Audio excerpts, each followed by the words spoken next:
Ay! Sasagutin muna natin to, si Master. Huwag mo akong tawagin bossing ha. Huwag niyo akong tatawagin idol. Tawagin niyo akong Papa Jack. Ako po si Papa Jack at narito ko sa Bike Talk with Papa Jack. Okay?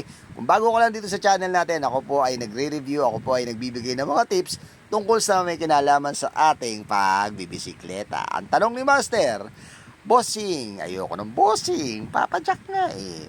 Anong magandang hubs ngayon? Ask ko lang po. Anong magandang hubs? Depende yan sa budget mo. Laging nagbabase ang ating parts na kailangan base sa ating budget. Kung ang budget mo ay mga budget meal, may mga mabibili naman ng mga generic, mga less than 1,000 yon.